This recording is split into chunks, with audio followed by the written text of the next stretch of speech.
Buenas tardes a todos los asistentes. A esta reciban todos una cordial bienvenida y nuestro más sincero agradecimiento por acompañarnos el día de hoy en este evento virtual titulado La Geotermia en Latinoamérica. En esta ocasión contaremos con dos grandes charlas, comenzando con la primera, titulada La Geotermia en México, un enfoque integral para la investigación y la gestión, que estará a cargo de la doctora Mariana Patricia Jacome Paz, del Instituto de Geofísica de la UNAM, que es la Universidad Nacional Autónoma de México. A continuación daré una breve semblanza de la doctora Mariana. Es investigadora titular del Instituto de Geofísica de la UNAM, especializada en vulcanología, geotermia y evaluación del riesgo geológico. Se distinguió como la presidenta más joven de la ALBO. Su trayectoria integra proyectos de investigación en vulcanología y exploración geotérmica, así como iniciativas enfocadas en la prevención y comunicación del riesgo volcánico en comunidades y en el análisis de la percepción y la apropiación social de los recursos geotermales. Sus contribuciones han sido difundidas en numerosos foros académicos y profesionales, tanto nacionales como internacionales, mediante conferencias magistrales, talleres especializados y presentaciones en congresos. En esta charla se hablará del estado de la geotermia en México, dándole un enfoque científico, sociocultural y legal. Se harán algunas reflexiones y aportes del programa de pasantías geotérmicas auspiciado por la ALBO. Sin más por el momento, le doy la cordial bienvenida, doctora Mariana, y cedo la palabra. Hola, buenas tardes a todos y todas. Es un gusto estar aquí con toda la comunidad ALBO. Voy a platicarles este tema mencionado, un poco una visión integral a la geotermia en México. Y tiraré como muchas líneas para la reflexión. Entonces, sin más preámbulo, voy a compartir mi pantalla con la presentación que preparé.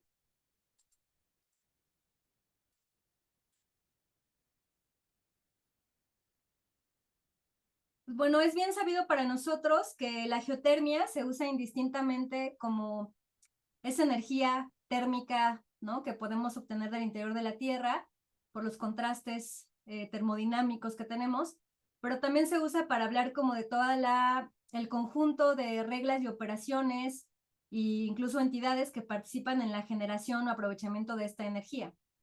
Entonces voy a comenzar la plática un poco mencionando esa definición un poco más ancestral que hace alusión pues al calor interno de la Tierra, que desde pues épocas del nacimiento de las primeras civilizaciones humanas teníamos pues acceso o conocimiento de ella, ¿no?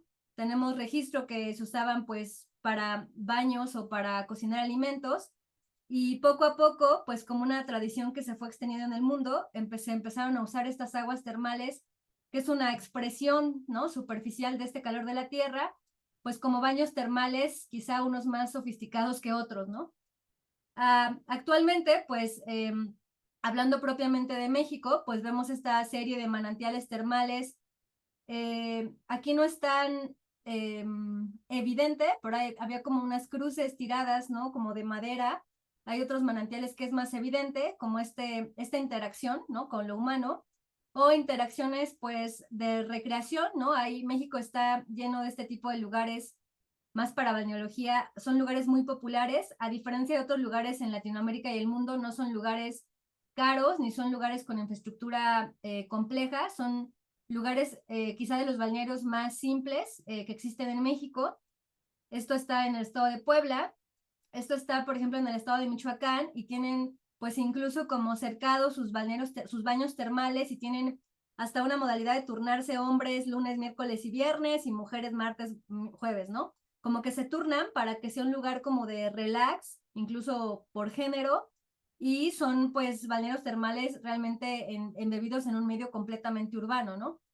En la Ciudad de México mismo teníamos unos que se llaman del Peñón, ya no tienen tanta descarga, pero es realmente una tradición bastante ancestral y consolidada en México. Entonces, esto nos da como consecuencia que usualmente las personas de cualquier comunidad, y por comunidad no me refiero a comunidades aisladas indígenas, sino sociedades que viven en un territorio, están familiarizados con como beneficio de las aguas termales, ¿no? A través de este calor, y no siempre tienen como, pues, percibido un valor científico económico, pero sí un valor cultural, medicinal, terapéutico, ¿no? Esto es muy notorio, al menos en territorios de México. Y bueno, con este contexto sabemos que, pues, de algún modo es una trayectoria común a nivel regional y a nivel global, y en algún momento comienza a haber esta exploración que en realidad, pues, la exploración inicial, ¿no? Que dio pauta para la geotermia, para producir energía eléctrica, que es como también una acepción única que a veces se le da, pues comenzó en esta región del Arderelo, Italia, en donde se estaban buscando en realidad sales de boro en los pozos de vapor, y de repente, pues, ocurren pues estas coincidencias de pensamiento para que se funde la primera planta geotérmica en aquella región, ¿no? Entonces, de esto saltamos a pues tener la primera planta geotérmica en Italia, y después comenzamos a ver un desarrollo, por ejemplo, una extensión de la misma planta de Landerelo, luego Nueva Zelanda en el 58, y llega a México a imponer la primera planta geotérmica en todo el continente, seguida después por los Estados Unidos con la gran planta que actualmente sigue en explotación. Hay que hacer notar que, bueno, la planta mexicana, la primera mexicana, es en Paté Hidalgo, en una zona de manifestaciones hidrotermales, géiseres, y actualmente no es una planta en uso, es una planta que ya no se encuentra en uso y no cuenta dentro de nuestras plantas actuales. Entonces, hay trabajos como este de Carles Canet y colaboradores, que es una revisión histórica de la zona, ¿no? Y que nos cuenta cómo pasamos de tener, pues, el primer lugar en Latinoamérica que esté produciendo energía eléctrica con geotermia, a tener, pues, una zona, pues, solamente con esta relevancia histórica, ¿no? Entonces, bueno, a partir de los 50, digamos, es un boom a nivel mundial, y hay muchos trabajos a nivel mundial que hacen también, pues, inferencias o reflexiones sobre dónde puedo tener yo estos potenciales geotermales, estas energías térmicas disponibles para la generación o para otros usos, ¿no? Entonces hay trabajos, pues, icónicos como este de MOEC en 2014, donde de algún modo instala más formalmente el término de Preiselwehr, que hace, pues, alusión a estas regiones con ciertas características o ciertos regímenes térmicos y geológicos, en donde habría, pues, propensión a tener ciertos sistemas geotérmicos.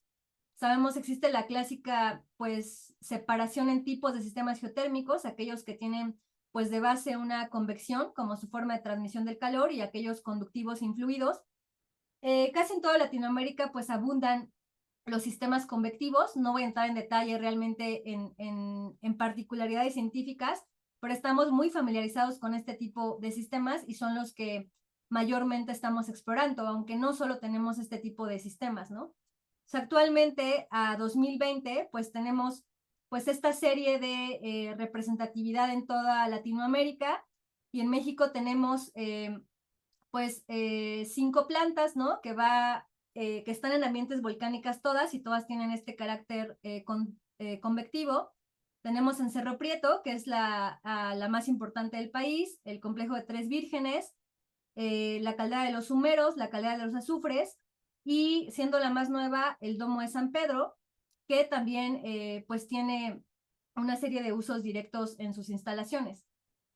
Pero no solo eso, tenemos, pues, bastantes avances en exploración a nivel, digamos, académico-científica. Entonces tenemos mapas y plataformas que nos mapean como todos los recursos geotérmicos, ya sea a través de manifestaciones hidrotermales o de, pues, zonas anómalas de flujo de calor. Tenemos trabajos como este, en el cual Pro Ledesma y colaboradores, pues, hacen una zonificación de cómo son los regímenes de flujo de calor en todo México, pues teniendo la zona más alta en flujo de calor, pues la región del eje volcánico transmexicano, que como saben es la zona también más activamente volcánica, y también la extensión del Golfo de California, ¿no? Y no solo eso, sino que esto nos da una pauta, claro, cuando como desde la academia queremos explorar zonas o caracterizar zonas, pues nos da un inicio, ¿no? Como una base para entender que, pues, el alto flujo de calor nos condiciona también esta posibilidad de el uso de la geotermia. Y no solo eso, hacen una relación con todo lo que tendría que ver con la geología, y nos da las 11 provincias geotérmicas mexicanas, ¿no? Siendo la principal, pues, justamente la de la Baja Volcánica Transmexicana, ¿no? Entonces, estas provincias se analizan desde el punto de vista de flujo de calor, de pues aspectos tectónico-estructurales y también aspectos de volcanismo reciente que nos estarían dando la posibilidad de esos sistemas hidrotermales o esas fuentes de calor, ¿no? Entonces, no voy a hablar propiamente de un proyecto como tal de exploración, aunque pudiera contarles algunos que hemos realizado los últimos años, pero sí decirles que en términos de producción académica se ha tenido también un avance en exploración geotérmica en México, con diferentes zonas a lo largo de estas provincias geotérmicas, sobre todo las zonas convectivas, donde se caracteriza pues potenciales geotérmicos y muchas veces el avance de esos trabajos se queda en, bueno, artículos científicos, papers, conferencias, y se tiene un aporte a la academia y una caracterización, ¿no? Entonces tenemos una abundante caracterización de recursos geotérmicos en México, grandes inventarios, ¿no? De estos recursos. Y ahora voy a entrar a la parte de, ¿y qué más necesitamos, no? ¿Cómo podemos usar estos recursos, no? Entonces creo que como comunidad, regionalmente hablando, sabemos que no solamente queremos hacer todo el trabajo de exploración, sino que también, pues hay todas una serie de etapas que tienen que ver con lo que permite la legislación actual y con comunicación, vinculación, contratos, etc., entre entidades que pueden ir desde privadas hasta gubernamentales, ¿no? Entonces, hablando un poco de la historia muy reciente de México en cuanto a legislación, es claro que pues hay una legislación que permite la implementación de plantas geotérmicas en México, pero hasta los 80s, 90s siempre era como un permiso que era exclusivamente concedido a la Comisión Federal de Electricidad, que es la CFE. Entonces, las primeras plantas que tenemos en México son 100% desarrolladas desde gobierno a través de la CFE, ¿no? A partir de hace 2 gobiernos en el país se otorga el primer permiso de explotación a un grupo privado, que es Grupo Salinas, algo conocido en la región, y con ello se logra tener la primer planta privada en el país, que es justo el Domo de San Pedro, y es la única. Vemos aquí la fecha, 2017, México concede más o menos 27 nuevos permisos de generación geotérmica y ya no son solo a CFE. Esto fue un cambio abrupto en la concepción de las concesiones para geotermia, en las cuales había un régimen de tener una exploración y después, una vez que se habían entregado como algunos productos obligatorios de la exploración, se pasaba la concesión a ser una concesión de explotación. El único grupo que logró esto realmente fue el grupo Salinas, ¿no? Y tenemos la planta, pero había muchísimos permisos de concesión andando y teniendo como esos avances, digamos, ¿no? No es que no estuvieran haciendo nada, ¿no? Solo que eran pasos bastante elaborados, digamos, ¿no? Notemos aquí también que para estas mismas fechas, México es reportado a nivel mundial como el 4.º lugar en producción de energía geotérmica. Después, en este momento, en 2017, tenemos entonces más o menos esta configuración mexicana, donde tenemos humeros, azufres, ¿no? Domo de San Pedro, como con un manejo privado, Tres Vírgenes y Cerro Prieto, ¿no? Para 2024, ¿no? Tenemos a México ya, sí en el, pues digamos, top 10, ¿no? Pero ya no lo tenemos en 4.º lugar. Fue básicamente teniendo como fija su producción a través de geotermia, entonces bajando lugares en términos de, pues, otros países que han tenido como el marco legal y administrativo suficiente para avanzar en cuanto a su producción geotérmica, ¿no? Entonces, esto, digamos, entre hace 2 gobiernos y el gobierno pasado, hubo como, lo voy a decir muy entrecomillado para dar a entender, como un estancamiento, pero sí había concesiones geotérmicas y sobre todo grupos privados pudieron avanzar en mucho desarrollo de tecnología, prototipos, empezar a hacer implementación de usos directos o diversos, como ahora se conoce. Entonces empezó a haber como un avance porque hubo una permisividad, aunque no había pues el desarrollo como tal de otra planta geotérmica privada, ¿no? A partir del nuevo gobierno que tenemos, hay un esfuerzo dirigido e importante a tener como un marco legal mucho más simplificado para la geotermia y se lanza una nueva ley geotérmica 2025. La ley es anunciada a principios de año y reforzada con sus reglamentos complementarios hace menos de 10 días. Algunas cosas importantes de esta nueva ley es que se simplifican procesos y se agiliza el desarrollo geotérmico a través de la forma de estructurar concesiones. Se meten los conceptos que tienen que ver con usos directos, antes conocidos como usos diversos, antes conocidos como usos directos, y legalmente ya hay un marco para poder elaborar proyectos que vayan dirigidos a este tipo de usos. Se exenta a proyectos de pequeña escala de requerir concesiones y solo se tiene que dar aviso. Y hay ya como términos de justicia energética, pobreza energética, en la cual pues se incluye la geotermia, ¿no? Que esto no se hacía en México, ¿no? Hay también todo un apartado sobre la protección de acuíferos y se pide a Conagua, que es nuestra Comisión Nacional del Agua, que esté pues verificando el cumplimiento de todos aquellos concesionarios que tuvieran pues ya uso de algún reservorio geotermal, ¿no? Estos son cambios abismales respecto a lo que teníamos otros años y hay entidades involucradas como Conagua que no tenían ni siquiera una formación en geotermia, ¿no? Otro cambio abismal desde el punto de vista gubernamental es que se le permite a Pemex tener como incidencia sobre el uso de pozos para geotermia. Eso es a partir de este gobierno, Pemex, que es justo Petróleos Mexicanos, quien maneja absolutamente todo el petróleo que México usa o exporta, tiene un interés real, ¿no? Y hay como pues búsqueda de academia durante este año para empezar a entender de manera también simplificada, lo digo, ¿no? ¿Qué es la geotermia? ¿Cómo le hace Pemex para explotarla? ¿Qué pozos puede usar? Aunque ya en México teníamos una base de proyectos académicos que nos hacían propuestas de usar este tipo de pozos, ¿no? Abandonados de Pemex, ¿no? Pero siempre ha habido también como o sea, no es fácil conseguir información de Pemex, entonces al darle como esta permisividad a Pemex y pues de algún modo alineamiento de que tiene que empezar a ver qué onda con la geotermia, pues se abre un camino de vinculación con la academia y Pemex ha tenido ya esta apertura con algunos grupos este año, ¿no? Cabe mencionar que, bueno, antes de esta ley, en realidad aquí se introduce el término usos diversos, pero como les decía, en la planta del Domo de San Pedro, pues tenemos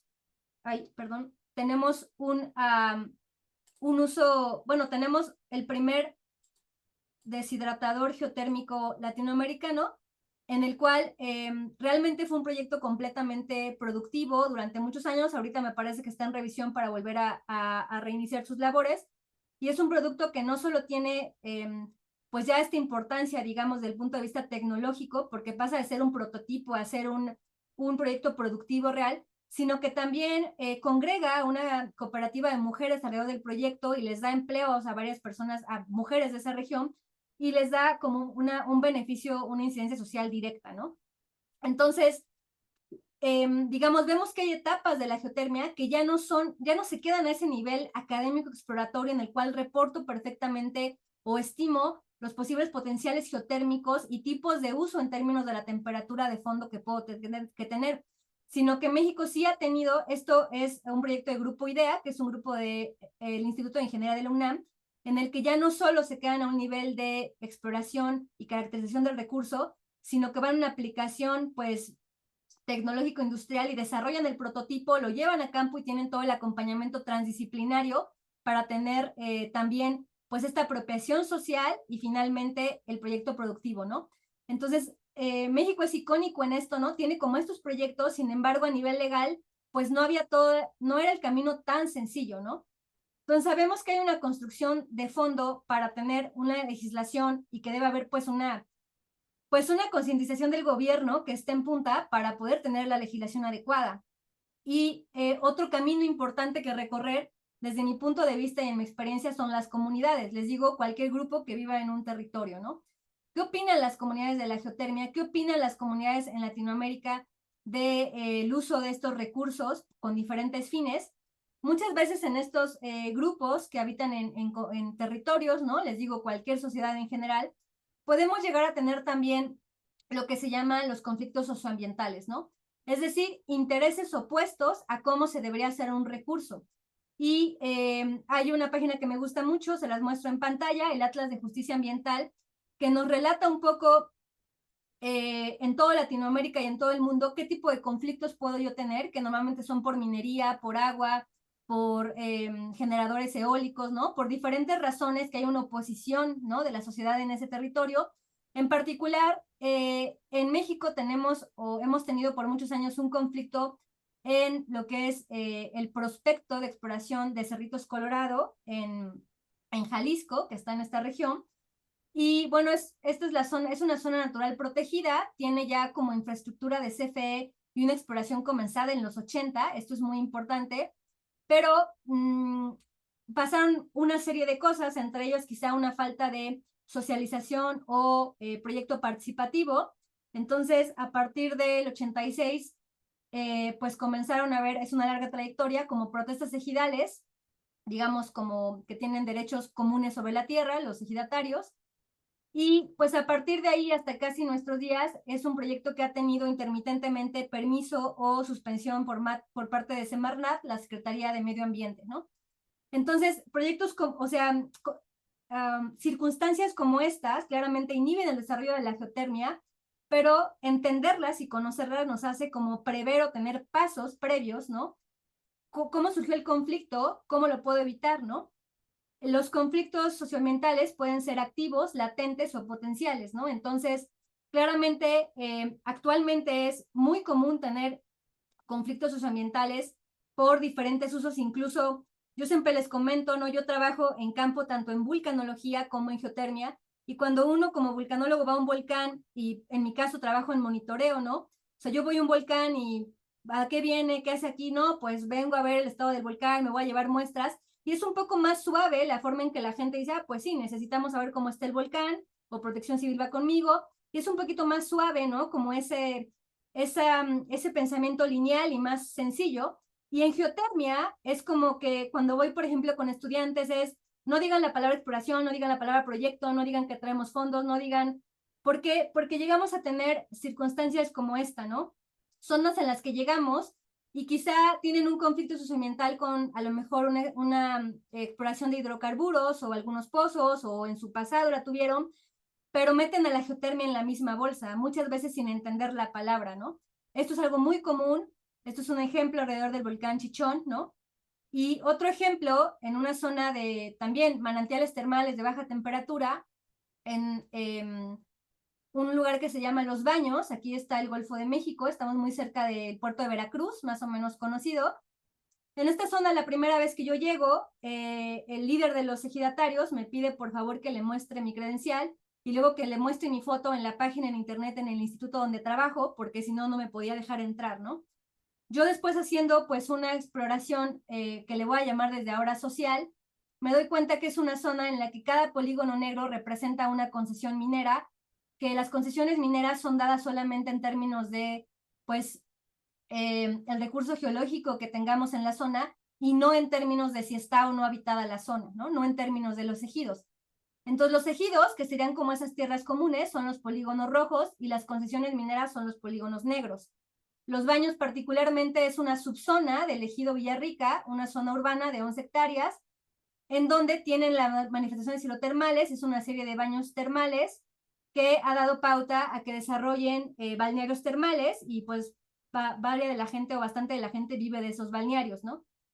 Entonces han tenido o tienen un conflicto socioambiental activo con la minera, ¿no? Hay un levantamiento, hay enfrentamientos, hay amparos a nivel de legislación, y cualquier otra persona que llega diciendo, ay, vengo a caracterizar su recurso, ¿no? O vengo a hacer un proyecto, o vengo a explorar, pues claramente lo ponen o lo imaginan de inicio con la minera, ¿no? Entonces, esto es algo común en nuestros territorios, ¿no? Obviamente con diferentes legislaciones, diferentes contextos. Entonces, para mí, no solo es importante tener toda la parte técnica, académica, a la que quizá la mayor parte de nosotros nos podemos dedicar, sino también conocer la parte de legislación y conocer el contexto social. Entonces, junto con una colega hemos hecho bastante énfasis, la colega Cecilia Rodríguez, en pues motivar o difundir mucho el término exploración social en términos de geotermia.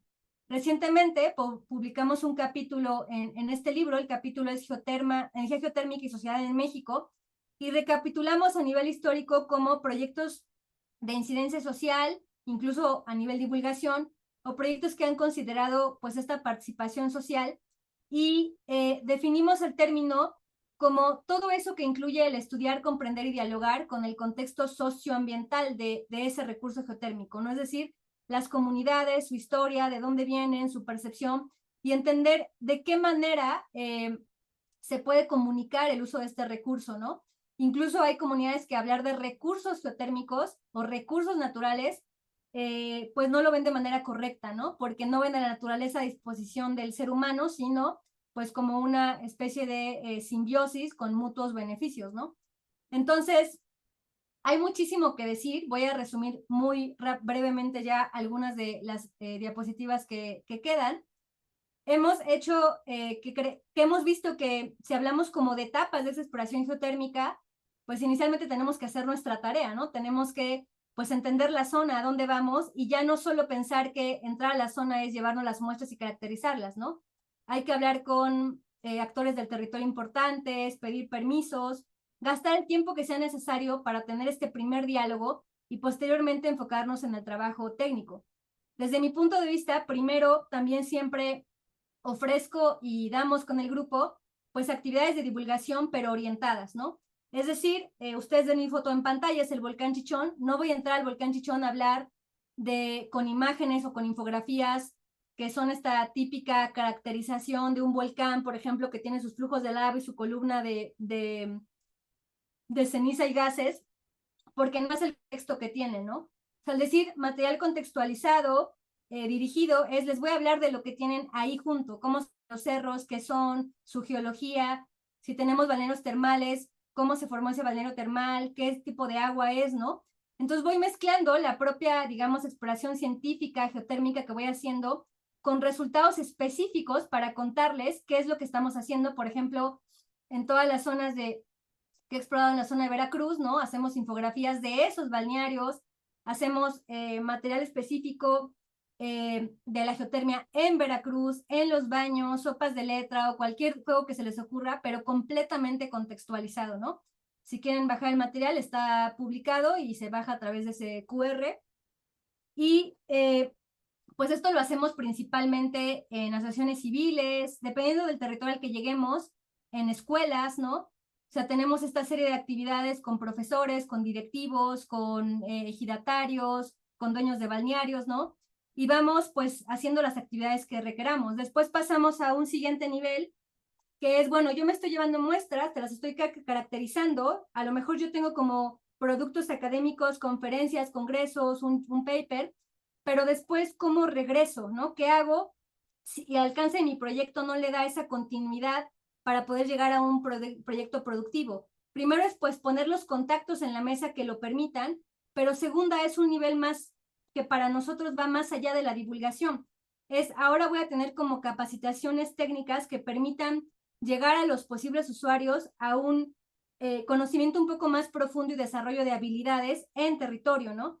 Entonces, esta misma comunidad de los baños, pues fuimos y les mostramos un uso directo muy simple, como es conecto unas mangueras con una bomba al manantial termal a 70 grados, las hago circular en una olla enchaquetada, es decir, como una doble capa, que igual nos prestó Grupo IDEA, y circulo el agua y ven como el efecto de el calentamiento de esa agua interna y podemos hacer un té o algo para demostración.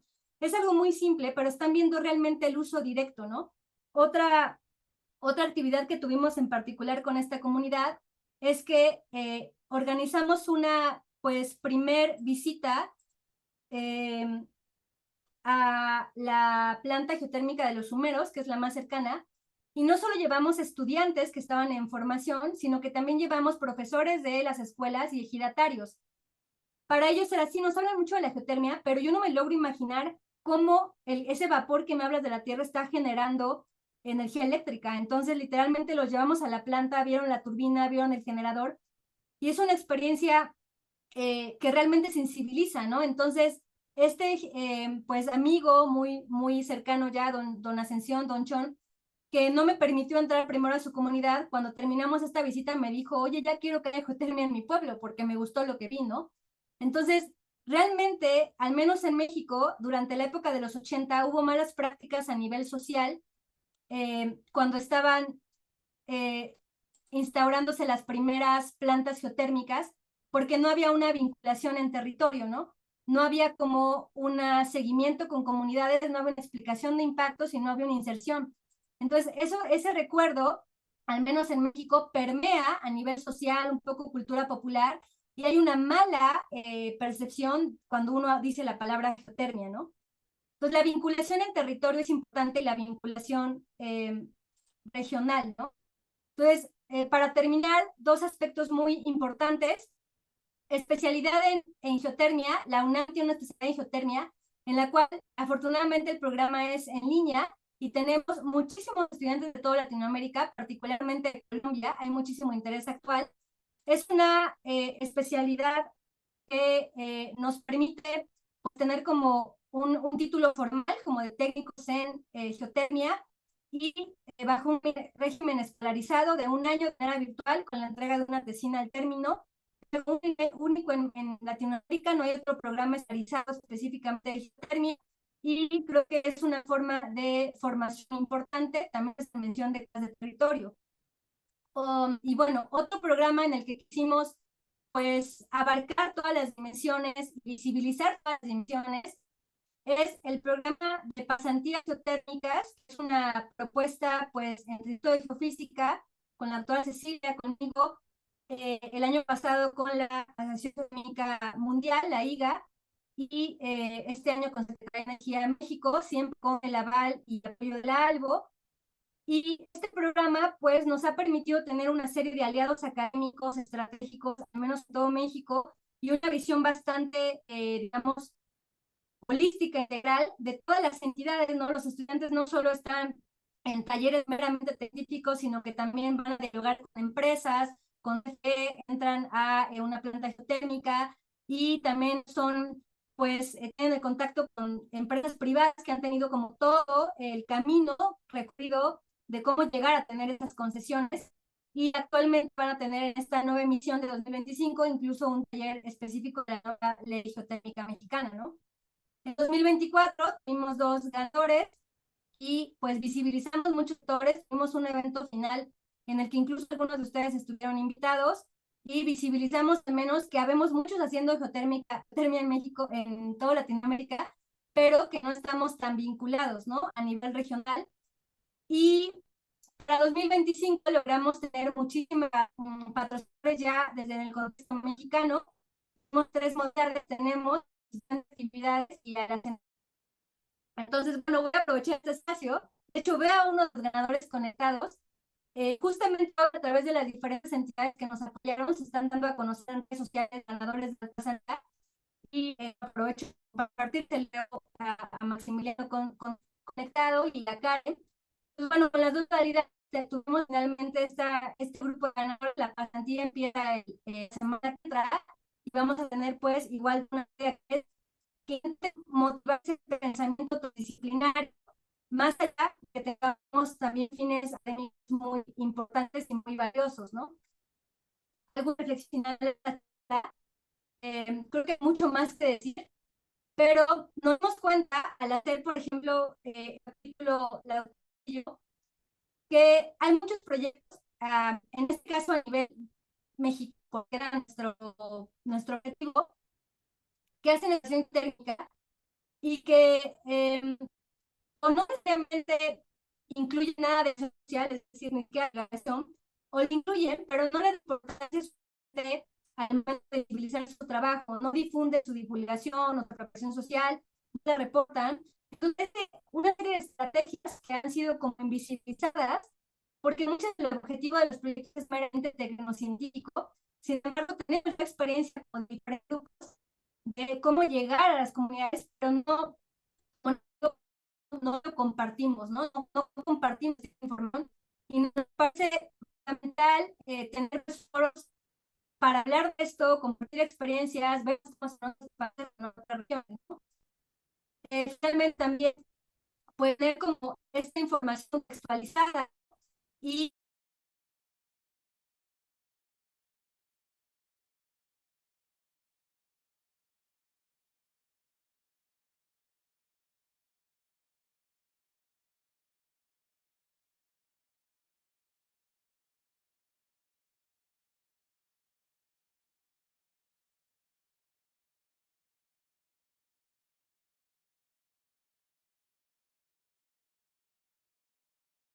Bueno, sepan disculpar, creo que tuvimos algún inconveniente técnico con Mariana. Podemos aguardar, si quieren, 2 minutos para ver si podemos restablecer comunicación con ella, que justo estaba terminando.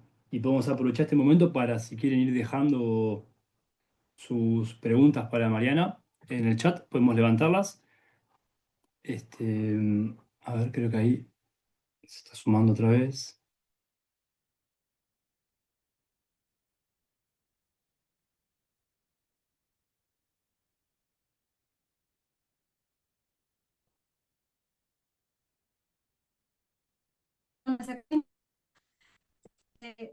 Estoy terminando la sesión colectiva, la pauta de la siguiente charla. Me saco completamente el internet. Bueno, solo para decir estas reflexiones finales eh, creemos que el desarrollo de la mexicana y quizá regional requiere forzosamente esa aceptación a nivel social, ese desarrollo de expresión social, para tener como esta necesidad que venga de territorio, no como imposición, no hay centro académico de desarrollo de la. Bueno, esto es todo lo que les quería contar. Muchas gracias y perdón la interrupción y buscaré el para contar. Gracias.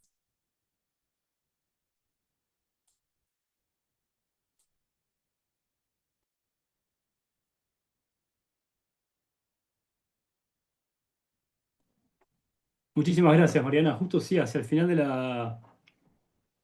la presentación hubo un par de inconvenientes con la imagen y el audio, pero fue solo hacia el final de la presentación.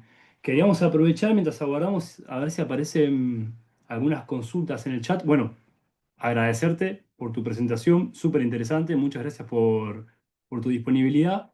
Y quizás dejando de compartir pantalla o video pueda mejorar un poco el audio y si es que logramos conseguir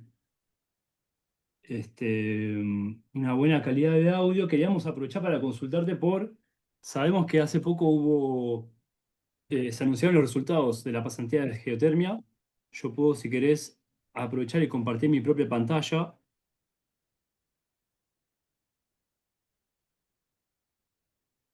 para que nos comentes acerca de los resultados de la pasantía y en qué consiste, cuáles son los siguientes pasos y cómo se va a ir dando. Claro, si tuvimos 3 modalidades, a veces declaramos nula la B, tenemos ganadores de la A y la C.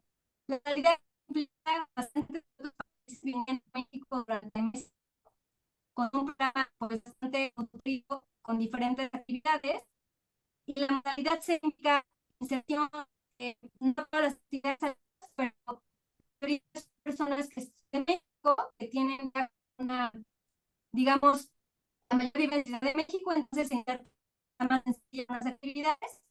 Y una de las pasantes de modalidad C le apoyó un grupo de investigación geofísica que se llama Geotem, entonces en Guyana, por Geotem. La pasantía está en que los pasantes tengan diferentes experiencias a nivel de presentación técnica, talleres muy especializados con grupos académicos de pues, todo, muchos grupos en México, sobre todo la UNAM, días como empresas privadas como Geotem, como Geoque, que son empresas que han dado pues, muy importantes en México. De hecho, por ejemplo, Geoque es el único grupo privado en México que ha dado, digamos, entre comillas, como sobrevivir como esta solamente de Geotem y tienen actualmente una concesión importante en Celaya. Entonces tienen un puesto específico con Geoque para ver aspectos técnicos y también conocer el grupo. Tienen talleres con CENER y tienen diferentes talleres con bases académicos, tanto de modelación como de exploración, como de algunos componentes químicos como radón. Tienen un día de alteraciones hidrotermales en laboratorio, ¿no? Entonces tienen una idea integral, pero académica, pero también de gestión privada y también de legislación. Y estamos justo la semana que entra con la visita de la planta geotérmica de los ríos, ¿no? No sé si tienen alguna pregunta específica de la pasantía y qué sigue.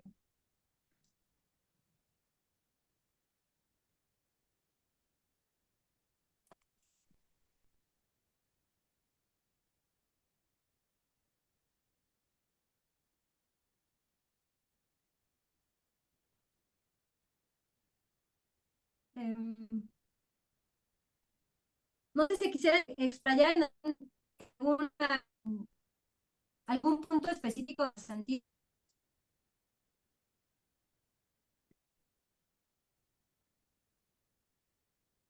Perdón, yo Mariana te escucho algo entrecortado el audio. Quizás podamos probar otra red de internet o guardar unos minutos. Ahí, si querés, podemos aprovechar en el chat. Han hecho llegar una pregunta. Anabel Choque Mamani. Quizás podemos leértela o si puedes levantar la voz del chat. Sí, si quieren respondo por esa vía, no hay problema.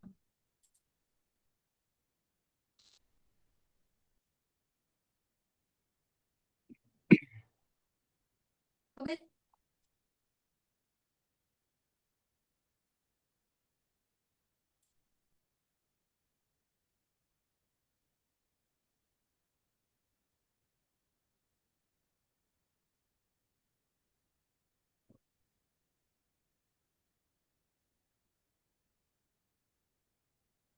¿Así me escuchan mejor? No. Ahí va, ahora sí, mucho mejor. Ok. Bueno, si tienen alguna duda específica de la pasantía, la puedo responder. O contesto la pregunta del chat. Ok, es que Eh, como que cambió de red mi computadora y me acabo de dar cuenta. Perfecto, no, ahora se escucha muchísimo más claro. Ok. Entonces, bueno, de la pregunta en el chat, no, al menos en México no es un campo emergente para que hubiera como, pues, el inicio de las plantas geotérmicas en México. Estamos hablando que la exploración geotérmica por parte de CFE empezó en los 70, 80. La mayoría de los lugares con manifestaciones hidrotermales en México está reportada en reportes de uso, pues, clasificado por la CFE en los 70, 80. Entonces la academia como que se ha dado la búsqueda obviamente de visibilizar y caracterizar incluso con técnicas más modernas, ¿no? Pero CFE en los 80 buscaba sobre todo sitios de alta entalpía para la generación eléctrica. Entonces hay muchos reportes que hicieron como lo básico de la exploración superficial y que no fueron más allá porque no había las temperaturas suficientes, ¿no?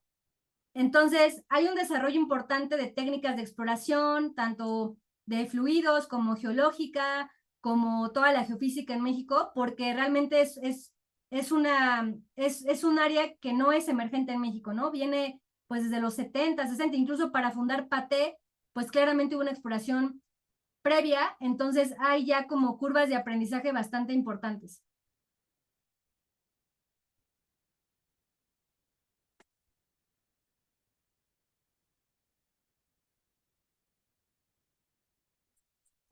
Y bueno, si alguien tiene alguna duda particular de la pasantía o de otra, pues yo estoy aquí y con gusto lo podemos ver. Quizás podríamos, Mariana, aprovechar a que mejoró el audio, pues se entendió más o menos, pero creo que quizás algunos entendimos un 50% de lo comentado. Hacer una repetición, ahí está compartiendo pantalla, ahí Ok, va. entonces tenemos tres modalidades tuvimos tres modalidades en la convocatoria A, B y C. La A enfocada a estudiantes de otros países donde se les da como todas las facilidades para que estén aquí mes y medio. Y la modalidad B, en este caso, fue declarada desierta y la modalidad C se eligieron como una serie de estudiantes que van a insertarse en diferentes actividades a lo largo de la pasantía y no en todas, pero en diferentes. Y tienen la ventaja de que pues la mayoría de ellos viven en México, son mexicanos, entonces es más sencillo, ¿no? Como insertarse en las actividades. El caso excepcional de Paola Andrea, que está siendo completamente pues patrocinada por la empresa Geotem, que es de pues justo exploración geofísica, ¿no? Entonces, todos los logos que vemos en la parte inferior, a ser de auspiciadores o que apoyan la pasantía, muchos de ellos también son patrocinadores que nos han dado recursos para lograr pues insertar en un programa bastante nutrido a todos los estudiantes. Y los estudiantes van a pasar desde estar en una planta geotérmica con acceso a comunidades alrededor, hacer divulgación, construir sus propios materiales de divulgación, a tener conocimiento incluso de impactos ambientales de plantas, conflictos socioambientales de primera mano con ejidatarios.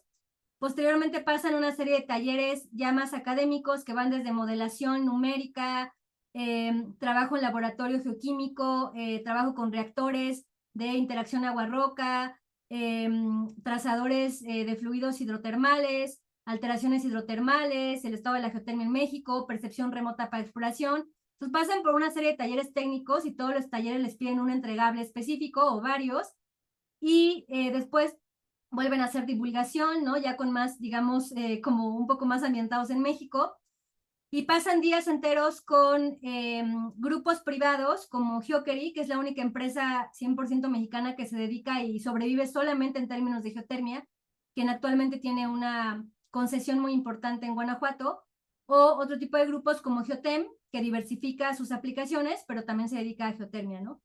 Y también van a tener un taller con la Secretaría de Energía, la CENER, ¿no?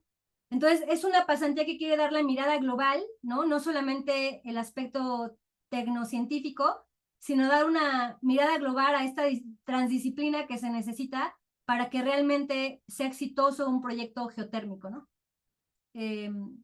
No sé si ahora sí se escuchó y si tienen alguna duda particular.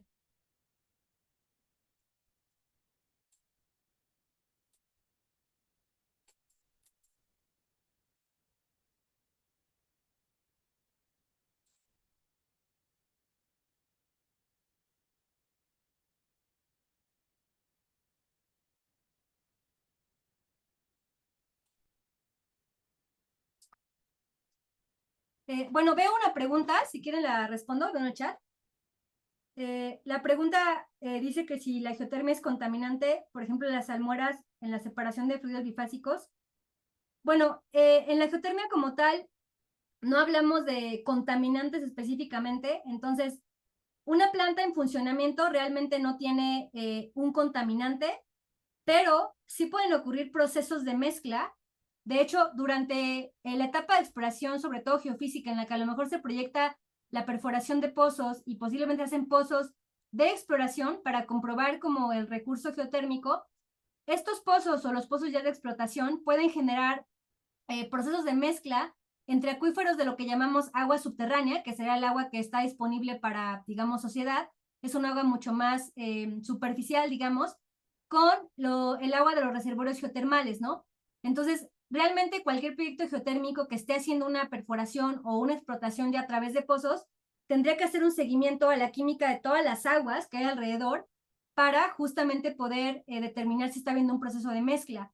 Ahora, hay aguas geotérmicas que por naturaleza las aguas tienen ciertos componentes que en el caso de normas de agua potable consideraríamos contaminantes, como litio, arsénico, ¿no? O sea, tenemos algunos metales pesados, ¿no? Que por la naturaleza del reservorio geotérmico es posible que esté presente, por ejemplo, el reservorio del campo geotérmico de Cerritos Colorado que les puse de ejemplo en Guadalajara, tiene naturalmente arsénico en sus aguas, entonces para que haya una explotación tendría que haber un monitoreo a las aguas de alrededor para asegurar que no hay una mezcla en acuíferos de uso potable, ¿no? Entonces, sí puede haber procesos de mezcla y dependiendo de para qué se usan las otras aguas, debería de haber un monitoreo para que justamente no se hable de contaminación, ¿no? Pero es un seguimiento muy local, o sea, todos los reservorios tienen como características geoquímicas específicas, entonces esto se tiene que estudiar en particular en cada reservorio geotérmico y su influencia, ¿no?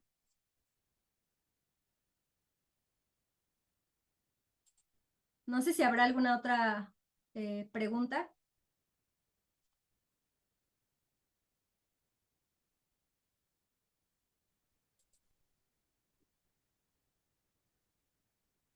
De momento, Mariana, parece que en el chat no hay más preguntas, pero podemos, si querés, aguardar 2 minutos más mientras pasamos a algunos chivos antes de terminar la reunión. Y si aparece alguna pregunta más en el chat, te la hacemos llegar y continuamos. Porque por convenientes técnicos, hoy no vamos a realizar la segunda ponencia, pero seguramente planifiquemos una segunda charla, posiblemente en el mes de noviembre, o sea, posiblemente posterguemos esta segunda charla a noviembre que teníamos planificado continuar con la temática, pero con representantes de otras regiones de Albo. Queremos recordarle que esta charla está siendo grabada y va a ser luego subida a nuestro canal de YouTube y también a la página web. Ahí en el chat recordamos las direcciones de de nuestra página, en todas nuestras redes sociales. Y nada, bueno, un gusto siempre participar con la membresía. Esperamos que esto sea la antesala de una próxima reunión ya presencial, que sea la previa del segundo Congreso Albo. Esperamos en breve tener novedades y encontrarnos todos allí. Y específicamente a vos, Mariana, muchísimas gracias por la predisposición, muchísimas gracias por la charla y muy bien sorteado los inconvenientes técnicos. Así que doble gracias y felicitaciones. Gracias a ustedes. Y yo pues quedo a la orden. También si en algún momento les interesa un tema un poco más técnico, pues también lo hacemos. Creo que una visión más integral era también pues necesaria, pero pues siempre aquí con gusto participando con la ALBU.